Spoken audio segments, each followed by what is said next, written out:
Olá, você está na Reconnect, seu portal aberto para falar sobre espiritualidade, para além da religião, aqui na TVC, canal 5.1 HD, afiliada à TV Cultura, 12ª temporada, 474 horas de programação sobre espiritualidade em 5 anos, Roberto. Eu sei porque eu fiz um vídeo ontem da Reconnect e eu vi que eu tinha falado as horas anteriores. Bernardo, eu te admiro muito, muito.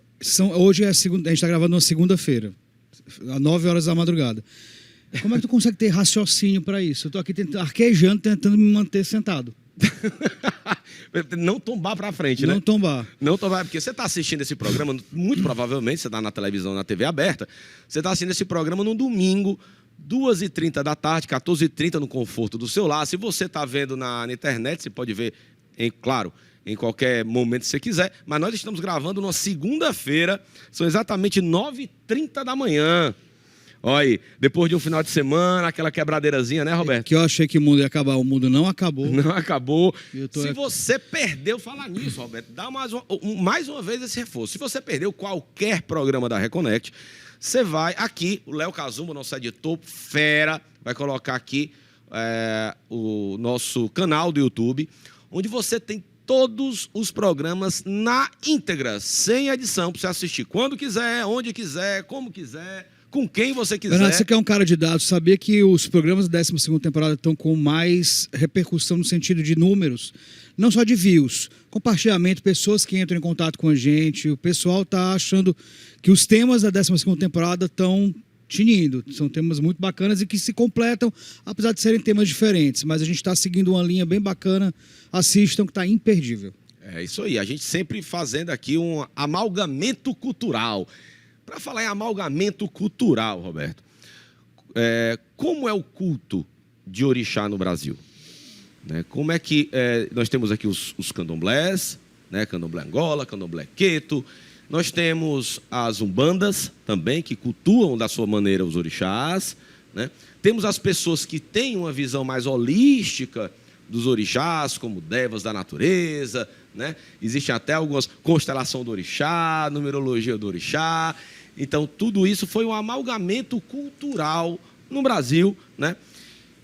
Não descredenciando isso, mas surgiu uma grande pergunta dos nossos reconectados. Como é o culto tradicional em África? E uma pergunta recorrente também. A gente cultua orixá como se cultuava, ou como se cultua na África?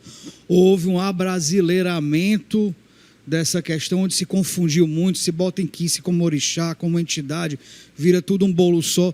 A gente se apartou da tradição? Para saber tudo isso, né? A gente mandou trazer ele aqui. Vamos lá que eu vou ler, porque o negócio é complicado. Ele que é sacerdote de Umbanda, tá? Iniciado no Candomblé, mas feito em África, ele é Babalaô Ifá, do culto tradicional. Para falar sobre esse tema, Babá Rafael Ifá Solá Salacó. Acertei? Quase. Corrija. É porque não é Solá, é Xolá. Xolá. O S tem som de X. Então é Babá Rafael Ifá Xolá Salacó. Salacó. Salacó. Olha aí, bem-vindo, Rafael, bem-vindo. Seja muito bem-vindo, Rafael. Obrigado pelo convite, é um prazer estar aqui com vocês. Então, peraí, para organizar minha mente. Você é paulista, nasceu em São Paulo. Só nasci. Só nasceu em São Paulo. Criado no Rio de Janeiro. Foi feito em África e está fazendo entrevista no Ceará. Tá ótimo. Globalização. É o homem do mundo. É o homem do mundo. Rafael, para começar, primeiro eu queria saber de ti, curiosamente, você estava com todo o teu embasamento religioso, filosófico bem firme no Brasil, né? Então, sacerdote de Umbanda, tocando lá Umbanda, iniciado no Candomblé, tendo todas as raízes bem fincadas no culto ao orixá, caboclo, nas religiões afro-brasileiras. Como e por que se deu o estalo? Vou para a África. Vou lá, tenho que fazer, vou lá para a África, raspar minha cabeça. Como é que foi isso? Como é que foi isso? Então, a minha vida espiritual ela é um grande livro, né? Talvez um dia eu escreva sobre ela. Eu vim de uma família que ela não tenha, de forma cultural, a tradição de matriz africana. A maioria da minha família, se não é católico, é evangélico, tá? Eu fui criado na igreja evangélica, minha mãe era fervorosa. Mais uma coisa para te contar do Rafael. E eu não tive vivência nenhuma, nem com banda, nem com candomblé, meus amigos também não eram. E aconteceu algumas coisas na minha vida, na minha adolescência, assim, muito rápidas, em relação até comportamentais e convívio com determinadas amizades. E eu acho que por um chamado muito grande da espiritualidade, eu me conectei primeiramente foi com a Umbanda, né? Eu incorporei uma entidade eu estava no caminho para um lugar e do nada eu incorporei essa entidade e essa entidade me levou para dentro do terreiro onde eu comecei. Olha aí. Eu não tinha manifestação, nunca tinha sentido nada, não sabia nem, inventar ali um nome, Zé do Coco, não sei, eu não sabia. E aí isso chamou a atenção. Não tinha nenhum contato com religião? Não, nenhuma. Eu fui criado com minha mãe, né? Igreja daquela que você não podia nem ver televisão. Então a gente tudo era tranca-rua, era o diabo, aquelas coisas assim. Então eu não tinha contato nenhum. Isso chamou muita atenção do meu sacerdote na época, porque ele conhecia os meus pais. E ele viu que aquilo era manifestação mesmo, porque minhas entidades elas chegaram assim no primeiro momento já riscando ponto e dando nome. Eu tive 4 entidades que se manifestaram de primeira, riscaram o ponto e deram nome. Então assim, eles viram que não tinha caguete, não tinha invenção, né? E aí dali eu comecei o meu desenvolvimento assim de uma forma muito rápida mesmo. Eu com 14, 15 anos estava, com 19 já estava com casa aberta de Umbanda. Nossa. 19 para 20 anos, foi muito rápido mesmo. Para a gente entender tua trajetória, Rafael, você falou sobre a questão da igreja evangélica, você é do Rio, tem a macumba carioca que é muito forte. Hoje a gente fala muito, até para a gente chegar, você indo à África e tal, e resgatando um pouco essa questão de essência mesmo da religião. Mas hoje o que a gente vê é que a população, os negros, as pessoas realmente, o povo está migrando muito para as igrejas evangélicas e as religiões, né, de matriz africana ou diaspóricas, elas estão perdendo muito adepto das pessoas, dos negros, das pessoas populares, está sendo muito embranquecido. Você vê que existe uma moda de branco, de classe média alta, que está indo para essas religiões.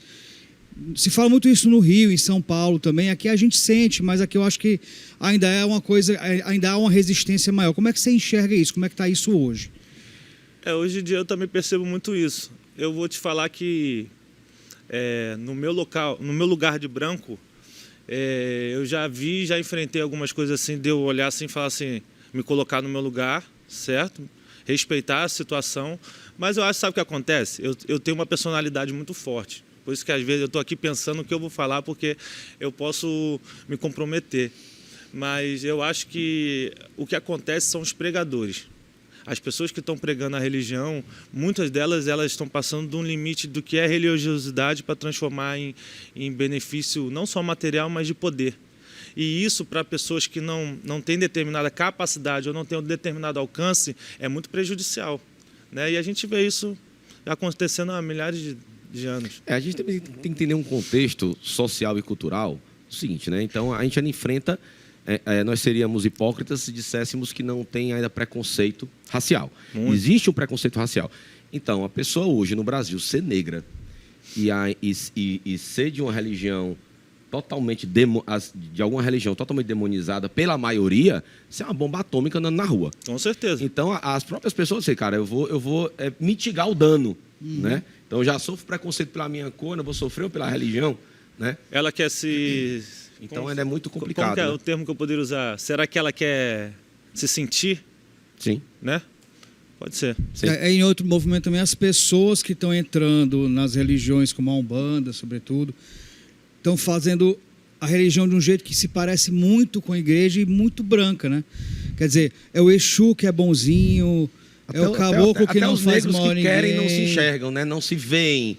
Não vem sua essência Não lá. é uma religião mais de luta, parece que se está no movimento que não é mais uma religião de luta, resistência e insurgência. Eu acho que a gente estava falando isso no carro, né? Que o conhecimento ele te liberta e ele também ele evolui seus pensamentos, suas atitudes. Só que eu acho que existe uma coisa muito importante dentro das religiões, que é o que eu mais admiro nas casas de matriz, as casas tradicionais de candomblé na Bahia. Quando a gente fala de tradição, é quando você mantém uma tradição de um conceito que deve ser mantido, porque não é que ele não pode ser adaptado, mas ele deve ser mantido porque ali tem todo o entendimento de fundamentação, de doutrina. Sim. Quando você começa a mudar isso, você começa a perder totalmente a essência daquilo que você pratica. E o grande problema é quando você muda para buscar aceitação. Exatamente. Que é uma coisa que não tem muito a ver com... Ninguém precisa de aceitação, você precisa seguir sua religião. Ó, teve uma fase na Umbanda, isso eu posso falar lá no Rio de Janeiro, que acho que hoje em dia está menos pior. Mas teve uma época da Umbanda, acho que uns 5 anos ou um tempo atrás, que começou uma vertente da Umbanda muito forte no Rio de Janeiro, onde começou que não pode mais falar de diabo, que Exu não tem chifre, Exu não tem rabo, que Exu não tem 2 cabeças. Modifica os pontos, cantados. Mas existe eu sempre falo isso porque as minhas entidades sempre me ensinaram muito. Eu acho que o primeiro passo é você aprender com a sua espiritualidade, para depois você querer aprender com a espiritualidade do próximo. Então, as minhas entidades sempre falavam muito, porque eu sempre fui muito questionador. Imagina uma pessoa que vem da igreja evangélica, que ouve que aquilo é o diabo, que aquilo faz mal, amanhã está acendendo uma vela, né, fazendo uma oferenda para trancar a rua, do cemitério, da onde seja. Então, eu sempre tive muito questionamento, principalmente quando a gente fazia as giras de esquerda, né, as giras de Umbanda.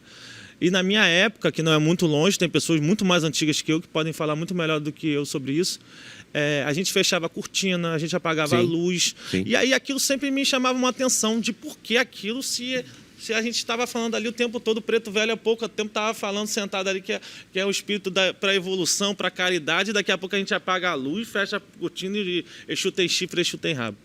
E aí o meu Exu sempre falou que existem coisas que precisam ser impostas. Porque se você não tiver poder, se você não de alguma forma não é amedrontar a pessoa, mas não colocar... Se impor, as pessoas não te respeitam. Então a maneira de Exu se manifestar sempre foi sobre muito respeito. Você deve me respeitar, você deve me temer. Você está entendendo? Então era fechada a cortina, era apagado as luzes. Quando a gente fala que Exu tem chifre, Exu tem rabo, isso é uma forma simbólica de não demonizar, mas de impor. As pessoas, elas temem aquilo que elas não têm controle, ou aquilo que elas não conhecem. Então as pessoas começaram a mistificar, querer mudar isso, e isso fez o que vocês acabaram de citar. Começaram a mudar a religião, transformar a religião em caminhos totalmente diferentes do que os nossos... Esoterizaram uma coisa... A Umbanda hoje, uma grande maioria no Rio de Janeiro é esotérica. Quando a gente faz a Umbanda, os irmãos que eu tenho, que a gente faz essa Umbanda antiga, as pessoas ficam meio assim, tipo, vocês deviam mudar, as coisas estão mudando. Não, eu não vou mudar. Sim, eu não vi dessa tradição. Mas, falando em tradição, vamos lá. E como foi que você deu um estalo? Cara, eu vou para a África. Então, vou contar rapidamente o candomblé, tá? Mesmo quando eu era da Umbanda, eu tinha, lá na Umbanda, dentro do desenvolvimento da Umbanda, você acaba conhecendo seu pai e sua mãe de cabeça. Da Umbanda que eu vim era assim, pai, mãe de cabeça, o guia-chefe e tinha um guia desenvolvedor. Sim. Foi assim que eu vim. Sim. Tá? Então, eu tive uma dificuldade muito grande da minha própria espiritualidade se manifestar quem era o meu pai. Eu sabia quem era minha mãe, sabia o meu guia-chefe, sabia o meu desenvolvedor, sabia os meus Exus, mas não sabia quem era o meu pai de cabeça. E aí... tinha um preto velho muito sábio, que foi uma das primeiras entidades que eu conheci, que era seu rei de Congo. Ele falava assim, você não vai conhecer o seu pai aqui. O seu pai está além do que a gente pode te oferecer. Você vai precisar caminhar em outros lugares para você poder sentir a manifestação desse orixá, porque aquele é o nosso Deus maior. E aí foi quando eu entendi sobre o Oxalá. Eu fui para o candomblé, isso eu sempre falo, não estava doente, não estava na fome, não estava na miséria, eu fui porque eu quis. Eu cheguei lá, bati na porta... e falei, pode participar aí que eu quero sentir o meu orixá. Como é que faz? Tanto que o meu pai de santo, né, quando foi me fazer no santo, ele não queria me fazer no santo. Ele jogava e falava, você não precisa. O seu caminho com o orixá não é aqui. Você vai encontrar o orixá, mas não é aqui. Ele sempre falou. Aí naquela coisa que eu fui do primeiro barco da casa, né? Uhum. Só que lá na nossa tradição, do Jeje, a gente só pode fazer barco ímpar. E aí tinham 2, né? Aí olha para lá, olha para cá, olha para lá. Aí eu falei, posso ser o terceiro. Então vamos. E aí foi quando eu fui feito de Oxoguian, né? E aí eu conheci a energia do meu orixá. Então eu fui por conta própria. Eu fui para conhecer o orixá que me rege até hoje, é o orixá que eu amo. E foi maravilhoso. Não tenho nada para dizer do candomblé, não sigo, né? Paguei minhas obrigações até os 7 anos, certinho, dentro da tradição da minha família. Não segui mais o candomblé por questões mesmo. Questões de... Quando a gente começa a estudar, a gente começa a se libertar de alguns paradigmas e algumas coisas que dentro da minha espiritualidade já não fazia mais sentido. E aí, quando eu encontrei o Ifá, eu falo que o Ifá foi igual o Zé Pilintra, igual a Umbanda para mim. Surgiu e tipo assim... Te catou. Daqui você não sai mais. E eu falo para você, eu falei até isso ontem na casa do África, Fábio. Rafael? Por que tu foi bater em África? Não tinha assim... Porque aqui já tem, né? A gente tem que Ifá. beber da fonte, né? Você foi, aí, para você, quando chegou em África, o pessoal que tem curiosidade, existe esse preconceito mais que velado ao invés que é no Brasil, tipo assim, um branco querendo fazer orixá, um branco querendo entender orixá, tem isso lá ou não? Já está mais aberto? Então, quando eu cheguei lá, eu não fui o primeiro branco, né? Tem muitos brancos que já foram lá. E tem grandes sacerdotes, eu posso dizer isso abertamente. Existem bons sacerdotes grandes mesmo, que são brancos. Um do Brasil, outro dos Estados Unidos, outro é mexicano, que falam o idioma e que tem mais de 30... Falam com propriedade, né? Falam com propriedade a língua e tem mais de 30, 35 anos de convívio em território urubá. Então são pessoas que eles começaram a quebrar esse sistema lá do preconceito lá dentro, porque existia muito no passado. Né? Uma vez eu conversei com o Natan Oloye Aikulolá, ele falou muito sobre isso comigo, que no passado era muito difícil adentrar lá e tudo era, a gente usa o termo quebrado aqui, né? Então assim, não era dado da forma que hoje é, né?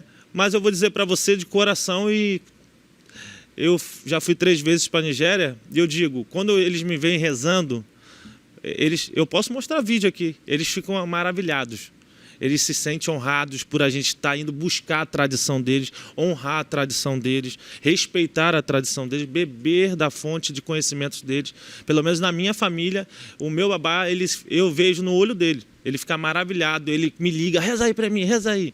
Quando ele me ensina um verso novo que eu aprendo, ele fica nervoso, porque a gente está valorizando uma cultura que foi explorada e foi durante muitos anos, né? A gente está falando aí de... Para a senhorinha que está em casa, querendo entender ali, a gente tem um público reconectado que é muito, muito fiel a gente, mas é muito leigo também. Gosta, se interessa, mas quer saber como é que funciona.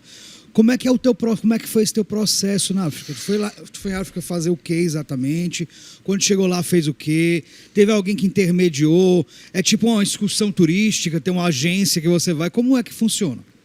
Então, a gente foi um grupo de sacerdotes que se uniu para ir. Tá? A gente foi um grupo de 5 ou 6 pessoas. A gente foi no lockdown da pandemia. A gente chegou lá, estourou o lockdown, a gente ficou lá quase 6 meses preso, não tinha avião. Não tinha nada. Tá aí. É uma imersão. Aí é uma imersão. Aí virou imersão. Aí, tu não queria ser...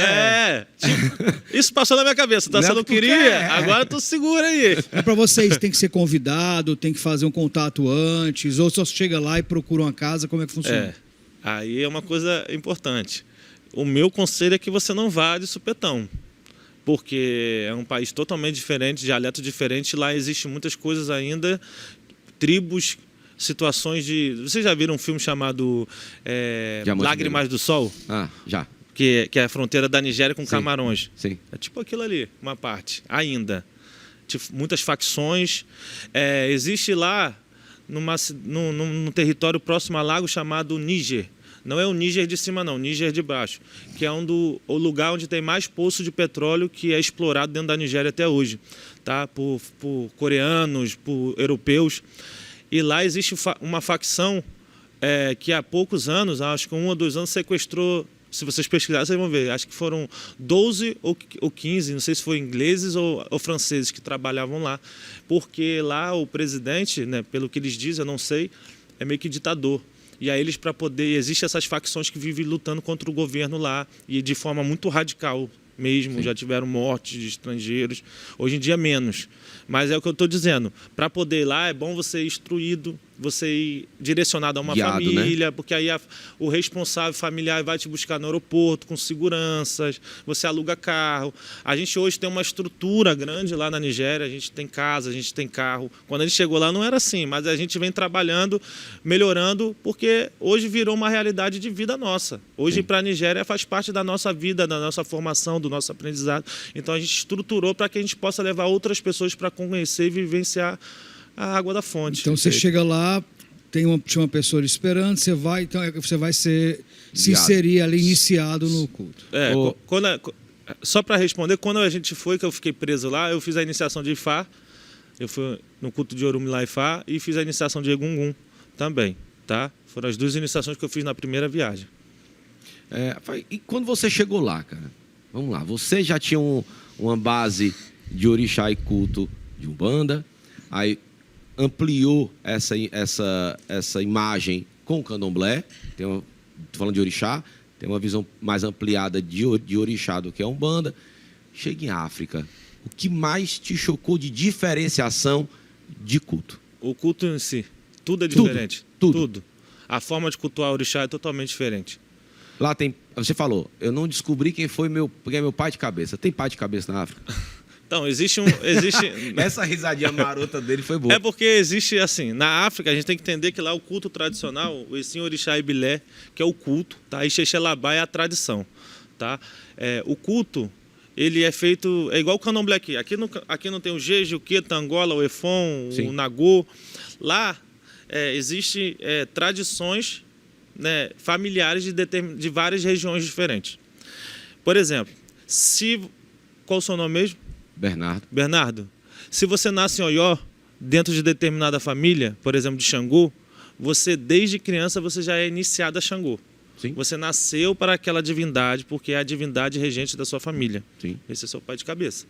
Se você nasceu em outras regiões, por exemplo, você nasceu em Badã, em determinada região de Badã, se você for filho de Babalaô, assim que você nasce, no 7º dia é feita uma cerimônia chamada Ixetaiê, que é como se fosse um batismo. Então é totalmente ligado ao território, à terra, a família é a tradição daquele orixá. Ali no Ixetaiê é sacado... Tá, mas ninguém saca o teu orixá. Você vai em Oió, saca o orixá. Ou não? Saca. Mas o orixá é o seu pai ou é a necessidade do teu ori? Não é necessidade. Existem forças regentes. Quando você faz Ixetaiê, é sacado um Odu, no 7º dia de nascimento.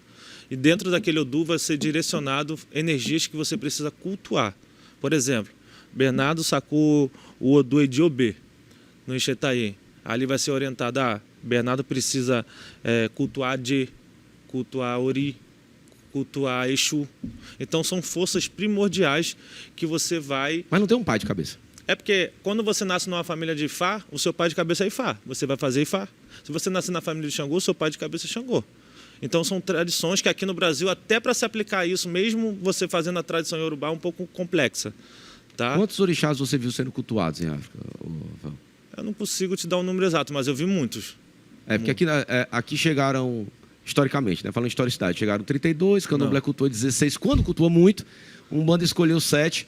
Mas existem historiadores que falam de 601 orixás mapeados em África, né? Isso aí é meio complexo de falar, mas tem muitos orixás. Tem orixás que eu nunca nem vi, nunca nem tinha visto falar. Tem orixá que é só daquela família. Só aquela família em toda a Nigéria cultuou aquela orixá. Uma curiosidade minha, quando eu peguei esse dado de 601 orixás, e são muitos, vamos se prender a 601, são muitos, são mais do que escutou aqui. Se eu jogo no Brasil com conhecimento de 16 orixás, né, perguntando qual o pai de cabeça daquela pessoa, a probabilidade de dar erro é grande, não é? Aí é dentro da tradição que você pratica. Porque eu acho que tudo não é que seja adaptável, mas isso é questão de energia, questão de princípio. Aí mesmo, você acha que a espiritualidade se adapta? Se adapta. Eu acho que a espiritualidade trabalha com a ferramenta que tem. Sabe por quê? Eu conheço um babalaô que esse cara ele tem um papel muito importante na minha vida. Porque um momento que eu passei da minha vida, eu não conhecia ele, uma pessoa me indicou ele, que é o Ifamuagum, que é o Thomas, que é um africano muito antigo lá do Rio de Janeiro, ele está há mais de 30 anos. E quando eu precisei, lá no passado, fazer um ebó, ele me ajudou, foi fantástico aquilo. E quando eu cheguei na casa dele, que eu cheguei no templo dele, um templo gigantesco, só tinha o Ifá e o Exu. Olha que legal. Aí eu fiquei assim, tipo, cadê o resto? Cadê Iemanjá? Cadê Oxum? Cadê Xangô? E ele falou assim, eu sou babalaô. Eu sou portador do conhecimento, eu sou portador do segredo. Se eu quiser rezar Xangô, eu não preciso ter o assentamento de Xangô para rezar Xangô. Eu consigo invocar Xangô aqui com Obi. Olha aí. Eu consigo invocar Oxum aqui com Obi. Eu consigo invocar Iemanjá aqui com Obi. E aquilo ali começou a mudar coisas na minha cabeça em relação à adaptação e à verdadeira necessidade do culto. Sim. Você me entende? Então, assim, eu acho que é isso. Muita coisa não é que seja adaptável, é a maneira que você cultua. Sim. Sim. Certo? Porque, por exemplo, se você vai fazer uma consulta para uma pessoa e você tem determinadas energias que você tem conhecimento e que você tem dentro da sua casa, eu tenho certeza que a espiritualidade ela vai se manifestar ali para você trabalhar com os Perfeito. recursos que você tem. Com as A ser feita ferramentas na que você Umbanda, a tem, ser né? feita Sim, no com Candomblé, certeza, no Catimbó, porque é melhor você trabalhar com aquilo que você domina do que você inventar. Sim. Não concorda? Porque quando você inventa, você está propício ao erro muito mais fácil do que o acerto com aquilo que você já domina. Então, o orixá ele não é... A gente está falando de energia milenar. Não é... Como aqui no Brasil, sobretudo nas umbandas e alguns candomblés, vem muito orixá como força da natureza, despersonificando a divindade. Como é essa visão em África? Daqui a pouco você responde que a gente vai para o intervalo rápido. Já? Já.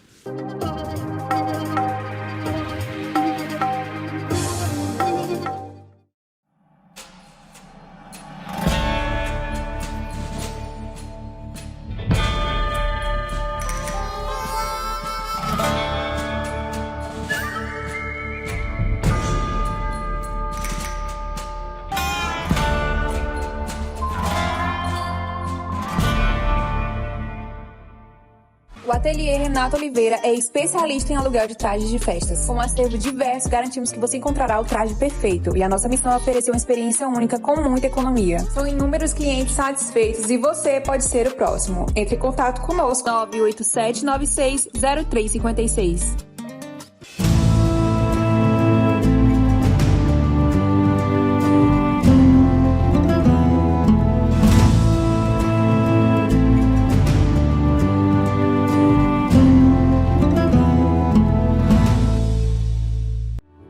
Quer aprender a lidar melhor com a sua vida? Precisa de orientação para as suas decisões? Consulte o tarô. Fale comigo. 859-9653-5770.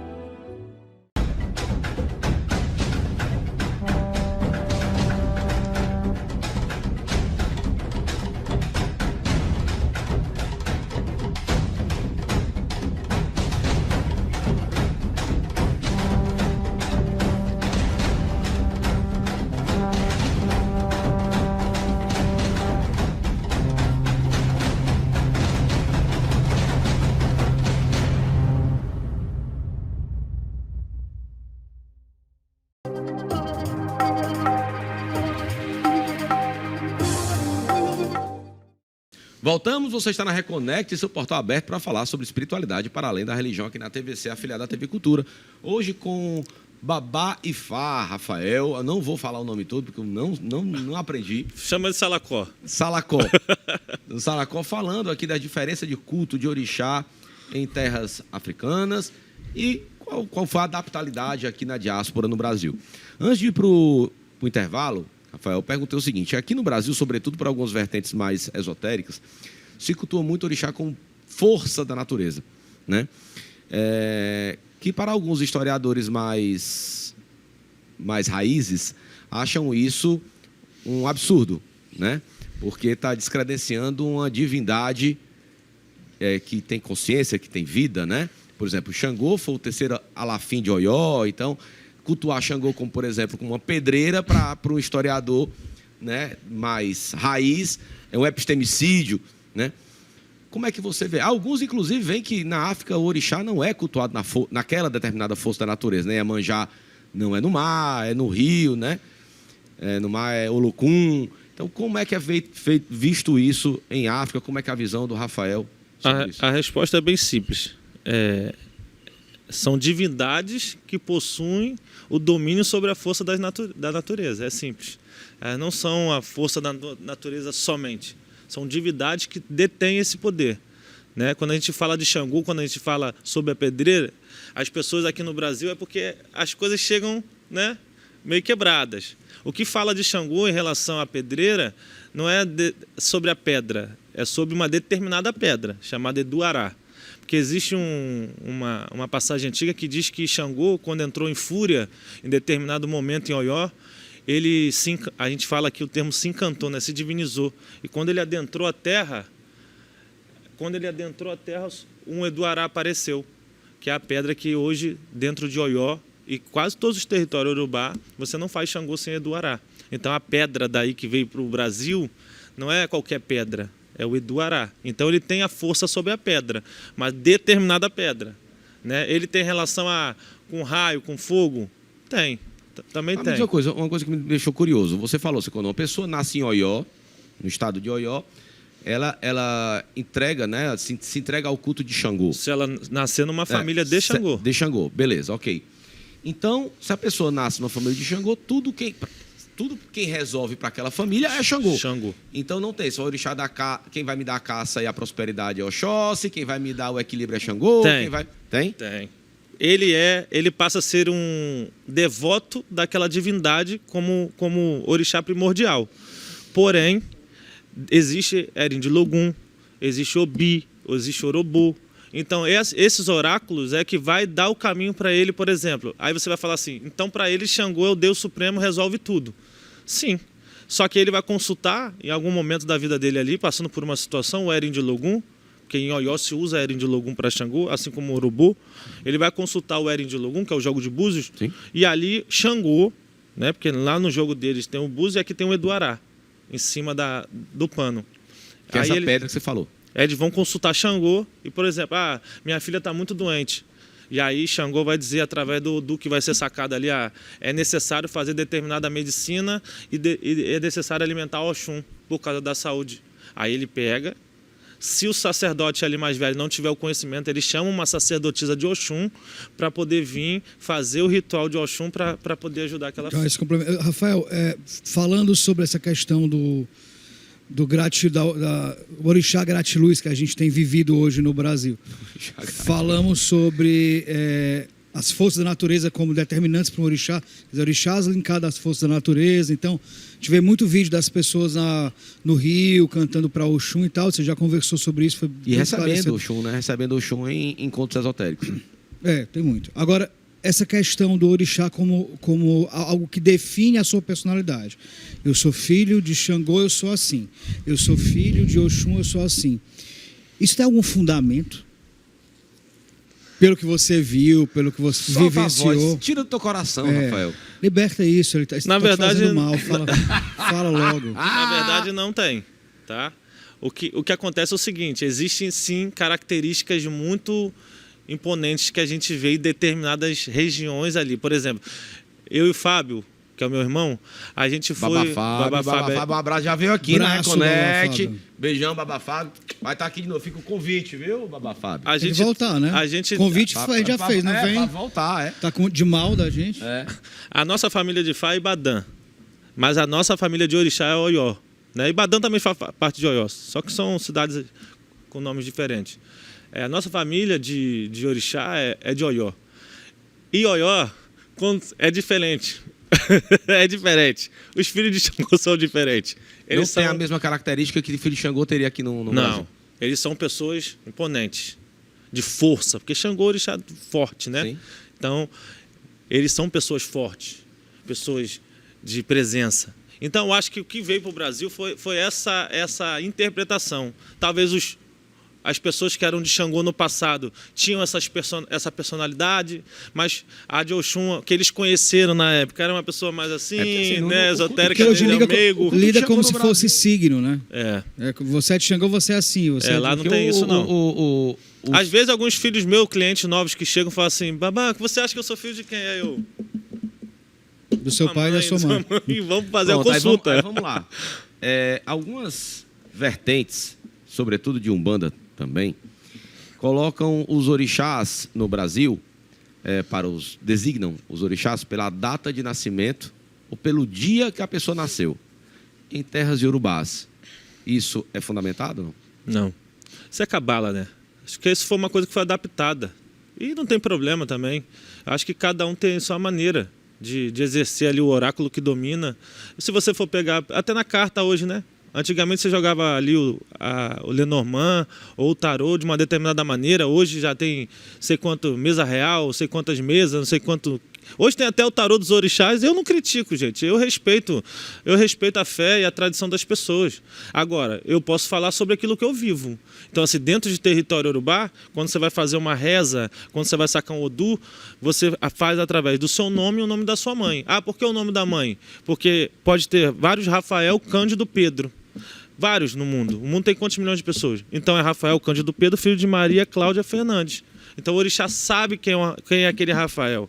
Ele reconhece através do nome, de batismo. Por que não é o do pai? Porque... O pai é uma possibilidade, a mãe é uma certeza. Pode ser. Pode ser. Acontece. Acontece. É porque ela é a geradora. Foi ela que gerou aquela vida. Então a mulher ela tem uma grande importância em território urubá, sim. É diferente do que as pessoas falam. Aqui no Brasil ficou muitas coisas, né? Por isso que você vê, se você observar as casas matrizes da Bahia, antigamente eram casas que eram dominadas por mulheres. Porque as mulheres têm o seu valor. Daí que se criou, inclusive, o cargo de Ogã, né? O cargo de Ogã criou porque tinha que dar um cargo pro homem, né? Na tradição que eu vim, do Jeje, né, lá de Cachoeira, era assim. Todos os homens eram ogãs. Era Ogã. Tanto que foi Tata Fomutim, quando bolou no Rio de Oxum, dentro do Sejaundê, que quebrou esse paradigma. Porque ele ficou 3 dias bolado. E aí Gaiacu, na época, falou assim, vamos ver se ele tem santo mesmo. Então deixa ele 3 dias aí. Se ele ficar aí 3 dias com a cara no Rio, eu faço ele. E ele ficou. E aí ele foi feito e quebrou todo esse paradigma da mulher ali dentro do Jeje, principalmente. Mas uma coisa que é engraçado, né? As nossas origens, as nossas origens mesmo, né? Você, feito em África, foi 3 vezes para a Nigéria, passou 6 meses na Nigéria, com toda a bagagem, você ainda continua chamando orixá de santo. De santo? Né? Bolou no santo, né? Porque santo é santo, orixá Mas orixá, é a forma que fala do candomblé. Exato. Se eu falar de outra forma, eles não vão entender. Isso é uma coisa que você falou muito importante, Rafael, que me chamou a atenção. Assim, se o jogo, se a pessoa tiver com uma doença e o Eridilogum pedir, né, indicar uma medicina com Oxum, por exemplo, você procura um babalô de Oxum. Uma sacerdotisa. Uma sacerdotisa. Ou um sacerdote. Também existem homens que são... Pronto. Em África, eu dou o que eu não tenho. Por exemplo, eu não tenho Xangô. Não sou feito para Xangô. Eu posso iniciar alguém para Xangô em África? Então, isso aí vai depender da tradição. Eu tenho essa temporada minha aqui em Fortaleza, eu estou na casa do meu irmão Fábio e a gente tem conversado muito sobre isso. Nós conversamos muito. Quando a gente começa a viajar, adentrar, estudar, a gente tem muito... E a gente, nós somos 2 pessoas de personalidades, de famílias diferentes, mas que nos unimos, nós temos muita informação para trocar um com o outro. E a gente sempre fala disso. Porque, por exemplo, o Babalaô, né? Vamos falar do Babalaô. O Babalaô, ele estuda os 200 e tantos odus. 256. E vai estudando. E aquilo, ele tem um domínio, né? Dentro da tradição dele, sobre diversos orixás. Assim... como ele se importa. Se você disser para mim assim, o Babalaô, ele vai lá e monta um Odubó de Oxum, ele monta. Ele faz. Isso é qualquer lugar da Nigéria. É certo? Para ele é certo. Ah, mas se eu perguntar para a sacerdotisa de Oxum se é certo, ela vai dizer que não. Porque ela não monta o Ifá. Ela não se mete no Ifá. Você está entendendo? Sim. Mas aí isso são questões de entendimento. O Babalaô vai dizer que ele tem um domínio, ela vai dizer que tem um domínio da Oxum, ele vai dizer que tem um domínio do Fá, e nunca vai se chegar. Não, mas, por exemplo, em África, se eu sou aqui, eu quero me iniciar para Oxóssi, em Oió, no Babalaô de Xangô. Não, aí isso não existe. Ele vai ter que, se ele for, por exemplo, se ele for na minha família, eu vou chamar um sacerdote especializado em Oxóssi para fazer a iniciação dele, porque você só dá o que você tem.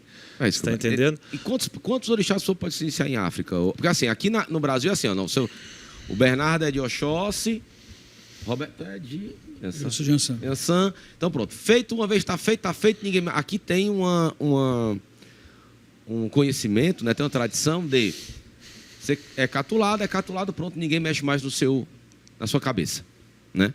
Como é em África? Quantos orixás uma pessoa pode se iniciar em África? Tá, isso aí é uma pergunta muito boa e é uma resposta também muito complexa, tá? Mas eu vou responder.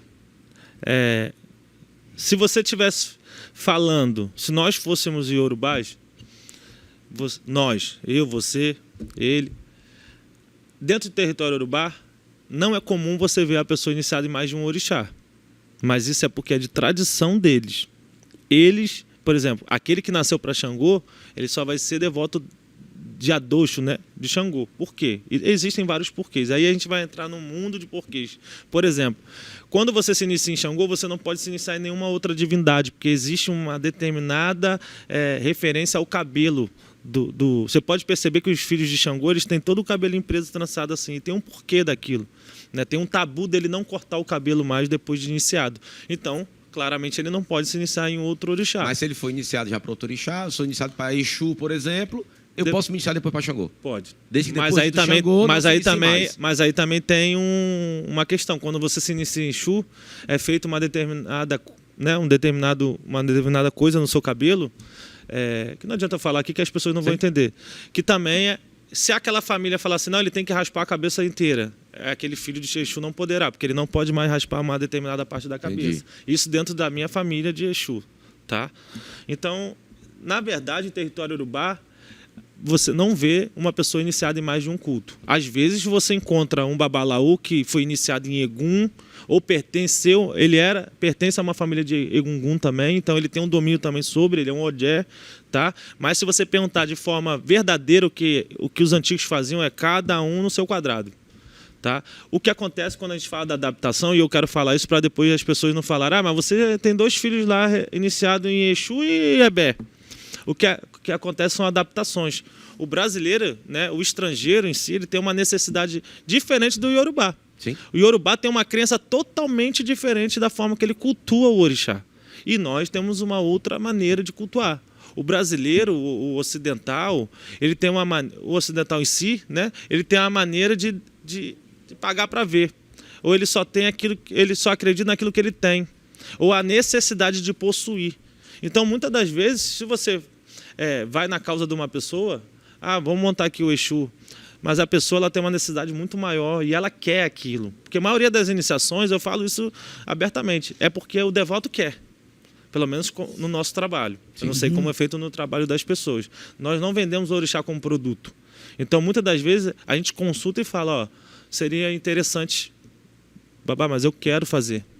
Então, se a pessoa quer, eu não fui lá atrás no candomblé e não quis, e não tive, se ela quer, ela pode obter, porque é amor. Aí que está a verdadeira essência do orixá, porque ela ama, ela quer aquilo como uma verdade. Assim que fica até contraditório. A gente fala tanto sobre tradição e sobre a importância da cultura, mas uma coisa é você ir lá para a África, viver lá, morar lá e cultuar do jeito que é lá. Exatamente. Outra coisa é você voltar. Se você volta para o Brasil, se a tradição é importante, se a terra é importante, se a cultura é importante, vai ter uma adaptação. A gente vai ter que adaptar o que é importante para a gente. Claro, né? que é adaptado. Família, cultura, terra, eu sempre falo nossa criação. Eu sempre falo, eu sou de falar pouco. Se você me seguir no Instagram, você vai ver. As pessoas até brigam muito que eu tenho que me expor mais. Mas eu amo tanto o orixá que eu me prendo muito sobre expor demais e virar as pessoas terem uma imagem minha comercial, e não é o que eu quero, pelo amor que eu tenho ao orixá. Então, assim, claro que é adaptado. A gente vai, estuda, vira madrugada, a cabeça dói, você viaja, é um mundo de dinheiro para conseguir realizar esse sonho, realizar o sonho das pessoas. Mas a gente nunca vai fazer 100% como é feito lá. E eu não falo de fundamento, não, é de tradição, porque eles vivem o orixá 24 horas dentro de uma tradição e de um conceito de vida. Aqui a gente não. A gente pratica o orixá, mas a gente tem esposa, a gente tem trabalho, a gente tem faculdade, a gente não fica só centralizado naquilo. As relações familiares são diferentes são também, totalmente tudo é diferente. Uma coisa é você fazer o culto, lógico. Eu, quando vou rezar o Exu, eu rezo como é feito na minha família. Vocês vão ver vídeos aí no meu Instagram. A forma que eu faço na minha casa é do jeito que eles fazem. A forma que eu faço a iniciação é do jeito que a minha IA faz. Tanto que nessa última viagem que o Fábio levou um menino para fazer... um amigo nosso para fazer Ebé, e eu fiz algumas cerimônias dentro da iniciação.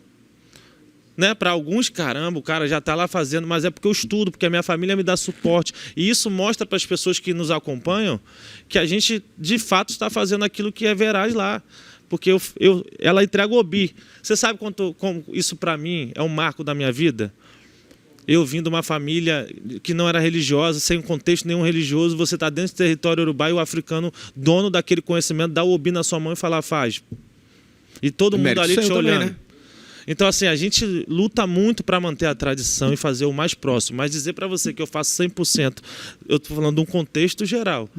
A gente não faz porque a gente não está na África, gente. Isso é bem simples de explicar. Uma soma de como 2 é 4. Não tem por que eu ficar mirabolando e inventando coisa para vocês. Não tem necessidade disso. Sim. Você entende? Ô, Rafael, Isso aí. por que você acha que no Brasil o Exu já não se faz Exu? Não se catula para Exu? Só, eu quero fazer uma iniciação no candomblé para Exu. Não se fazia, né? Não se... Hoje se faz até para Pombagira. Mas por que você acha que antigamente, vamos botar antigamente, ou até pouco tempo atrás, ou até ontem, Até ontem. não se fazia orixá e Exu no candomblé? Porque ninguém é filho de Exu no candomblé. Isso é uma boa pergunta. Eu não sei, porque meu pai fazia. Sabe? Não, é porque, rapidamente, a minha família de candomblé, ela passou por 3 etapas até chegar a hoje. O meu avô, ele segue o Megitó Marcos de Becém, que é uma pessoa que é direta no Rontologia, que é de finada Gaco Luísa. Então lá, eles são descendentes do Bogum Sejaundê, né, que são as casas matrizes, e lá eles fazem o jeje que eles falam que é o jeje Bahia, né, que é o jeje tradicional. Lá no Rio de Janeiro, quando o Tata Fomutim trouxe o jeje para o Rio, muita coisa se adaptou. O próprio Tata, ele teve convívio com pessoas de Queto, de Angola. Então o jeje que era praticado dentro do Rio de Janeiro era totalmente diferente. Quem mudou muito isso ao longo do tempo foi uma pessoa muito antiga que já faleceu, que foi a Mauri de Odé, que ele foi um dos primeiros filhos de Gaco Luísa e que trouxe Gaco Luísa para o Rio de Janeiro. E aí começou a se modificar. Hoje você chega no Rio de Janeiro e você vê Bahia. O jeje se transformou de novo. É isso que é legal, a transformação. Eu quero te explicar por quê. Porque o meu avô, ele foi feito por Luiz de Jagum e ele fazia Exu. Porque Luiz, não sei se Luiz fazia. Não posso entrar agora nesse Talvez ponto. seja porque já chegou demonizado. O próprio orixá Exu já chegou demonizado Pode no ser, Brasil, mas né? o meu avô fazia. Eu sei casos antigos que não faziam. Porque muitas pessoas imaginam que Eu também não acho que é só demonização, não. Eu acho que é questão de ter conhecimento mesmo. Porque a questão, né? Você pegar na diáspora no Brasil, o orixá chega com a queda do Império de Oió, né? Sim. Então, até que as primeiras casas de candomblé eram culto a Xangô, né? Sim. E as pessoas, não, todo africano, todo iorubá cultuava orixá. Não é uma verdade. Muitos iorubás já chegaram cristianizados, já chegaram catequizados, né? E, inclusive até na Casa Branca, importante para falar depois. você chegava assim, qual é a tua religião? Não, eu sou católico, praticante de candomblé. Sim. Então, aí talvez por isso, né? Ó, eu vou falar uma coisa que acho que foi nessa última viagem, eu sentado lá conversando. O meu babá, ele fala português, né, um pouco. E aí a gente sentado lá conversando, aí tem um rapaz que estava lá que ele não é sacerdote, mas ele é tipo um professor lá. E a gente conversando lá, fazendo umas perguntas, ele falou uma coisa para mim que mexeu comigo. Que quando a gente começou, eu fiz a pergunta para ele em relação à questão da escravidão, né? Os escravos que vieram para o Brasil. E aí ele falou para mim assim, Rafael, você sabia que naquela época da escravidão, as pessoas que foram levadas para o Brasil, elas não eram sacerdotes, nem todas elas.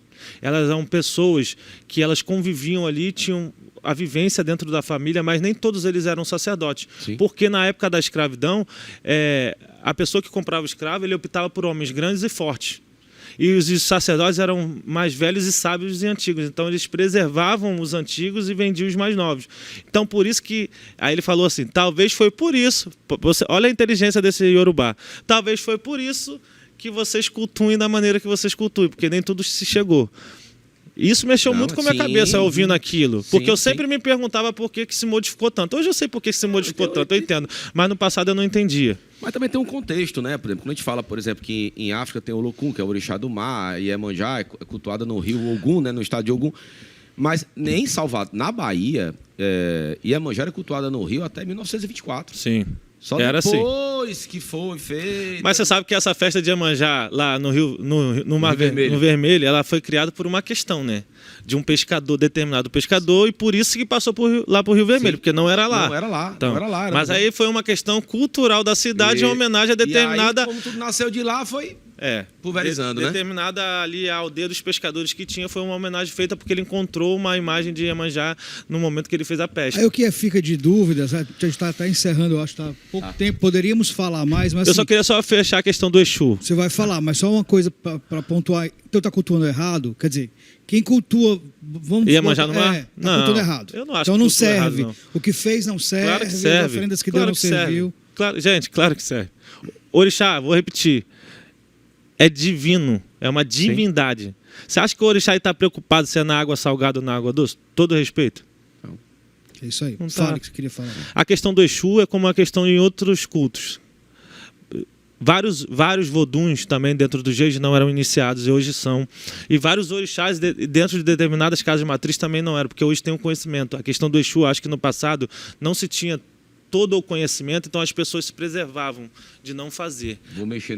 Exatamente. Não, né? Porque hoje você vê em casas matrizes fazendo determinados orixás que não se faziam antes. Mas por quê? Porque hoje, há quantos anos vem Babalaô? Há quantos anos vem Yalorixá, Olorixá e Yorubá para cá? Há quantos anos essas pessoas da casa matrizes vão para território lá, né? Yorubá? Para fechar, uma perguntinha que estava na minha pauta aqui para fazer, que eu não queria. Existe em África, existe qualidade de orixá? Não é questão que seja qualidade, tá? Mas existem muitos nomes que são usados aqui como qualidade, porque são momentos. Alguns sacerdotes dizem que são momentos ou regiões. Por exemplo, o Batalá... É como ela é vista. Como a divindade é vista em uma determinada região. Exatamente. Mas ela é a mesma entidade, não é a qualidade. Não, é a mesma.